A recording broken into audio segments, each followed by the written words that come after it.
নমস্কার,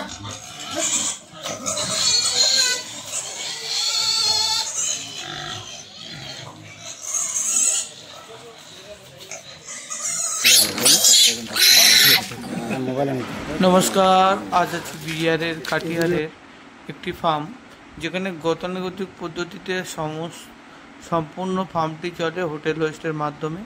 এটি একটি আর্মির ফার্ম, যিনি নিজের ফার্ম দেখাশোনা করতে পারেন না, অন্যের ওপর ভরসা করে ফার্ম চালান। যে সমস্ত মানুষ আছেন যে অন্যকে রেখেই ফার্ম চালাতে চাইছেন, তাদের জন্য এই ভিডিওটা। তো ভিডিওটা সম্পূর্ণ দেখুন। অবশ্যই আমরা যারা অন্যের ওপর ভরসা করে ফার্ম চালাতে চাইছি, তাদের নিজেদের ভুল কোনগুলো সমস্যা হবে সেগুলো বুঝতে পারবে ভিডিওতে। তো চলে আসুন ভিডিওর মধ্যে। कौन सा रानी ब्रीड कौन सा है? ये सर, ये वाला, वो काला वाला पूरा ये हैम्पशायर जैसे दिखना है।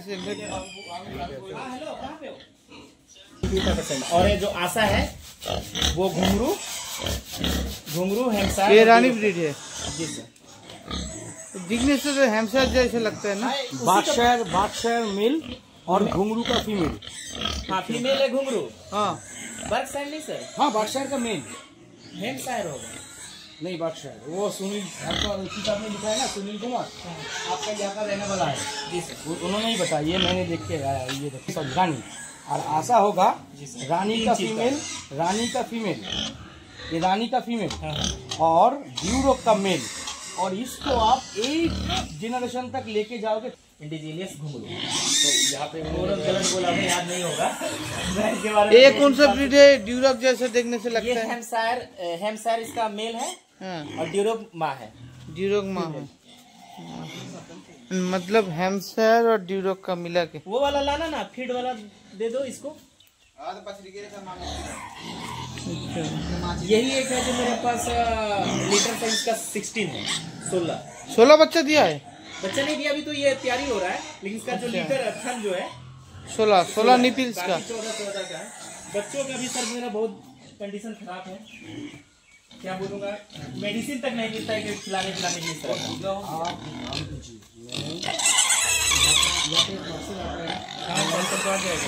तो मैं एक नंबर दे दूंगा, यहीं से मंगा लीजिए। हमारे एक फ्रेंड हैं, वो एनिमल्स का ही वर्क करते हैं, उनके थ्रू ही जो 2-4 मेडिसिन मिलता है वो उन्हीं को बुला के उन्हीं से लगवाता हूँ मैं। স্বাভাবিকভাবে শুকরের পুষ্টিযুক্ত খাবার না দেওয়া এবং সঠিকভাবে ম্যানেজমেন্ট না করার ফলে গ্রোথ ঠিকঠাক আসে না।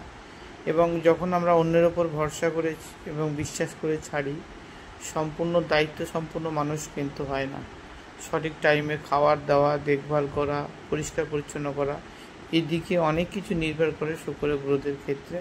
তো এই ভদ্রলোক আর্মিতে জব করেন, নিজেও ফার্মে থাকেন না, যার ফলে এই দেখুন বাচ্চাগুলোর কী অবস্থা, সেগুলো ঠিকঠাকভাবে গ্রোথ হচ্ছে না। 2 মাস 2.5 মাস হয়ে যাচ্ছে। তো চলুন এনার সাথে আরেকটু কিছু কথা বলে জেনে নিই। खरीद के लाया, उसको खिला रहा हूँ, अभी खा भी नहीं रहा है क्योंकि हैबिट में शामिल नहीं हुआ है। क्या लेके आए थे आप? वही पशुपति वाला। ये खाना बना रहे ना?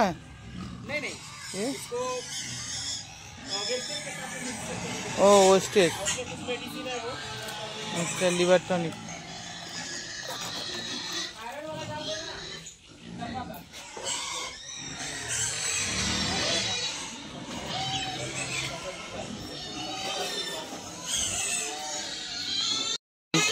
বিহারের টিএনডি এবং দেশি নসলগুলোকে কীভাবে খাবার দিচ্ছে এরা।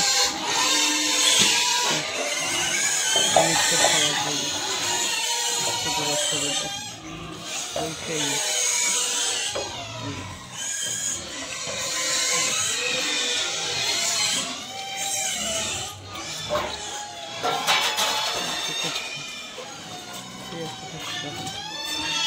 এই খাবার খেয়ে অভ্যস্ত।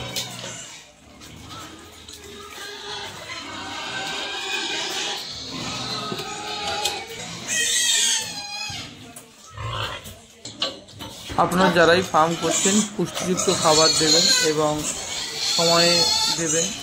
দিনে 2 বার যদি দেন তো 2 বারই দেবেন। এই ফার্মারের ঘর সবই ঠিকঠাক আছে, সবই জল ওয়েস্ট চেম্বার সবই ঠিকই আছে, কিন্তু সঠিকভাবে ম্যানেজমেন্ট এবং নলেজ নেই। ঠিক আছে? তো তো যার জন্য লস খাচ্ছেন, কী খাবার দেওয়া উচিত, কীভাবে দেখাশোনা উচিত, কোন কোন বিষয়গুলোর উপরে লক্ষ্য রাখা উচিত, সেগুলো ফার্মারের সঠিক নলেজ নেই এবং তিনি সম্পূর্ণ অন্যের দ্বারা প্রভাবিত হয়ে ফার্মটি চালাচ্ছিলেন, যার জন্য ফার্মটি তার মানে বিভিন্ন সমস্যার সম্মুখীন হচ্ছেন, গ্রোথ ঠিকঠাক হচ্ছে না। তো আগামী দিনে এইসব ফার্মগুলো ডেভেলপ হবে, কারণ এনাদের মতো কিছু ফার্মারদের নিয়ে আমরা এই একদিনে ফ্রি প্রশিক্ষণ দিয়েছি, কী খাবে, কীভাবে খাবার তৈরি করবে, কীভাবে অ্যানিমেলের গ্রোথ হবে, ম্যানেজমেন্টের কোন কোন বিষয়গুলো লক্ষ্য রাখা উচিত, ঠান্ডার সময় কী ধরনের ম্যানেজমেন্ট থাকবে, বর্ষার সময় কীভাবে থাকবে, সিজনাল অ্যান্টিবায়োটিক কীভাবে করানো হবে, এই সমস্ত কিছু আলোচনা আমরা এনাদের এই ট্রেনিং প্রোগ্রামের মধ্যে রেখেছিলাম এবং আগামী দিনে আমরা আবারও ভিজিট করে এই সমস্ত ফার্মগুলো দেখাবো যে এনারা কীভাবে ডেভেলপ করতে পেরেছে। সম্পূর্ণভাবে গাইড করতে থাকবো, দেখুন পরবর্তী পর্বে।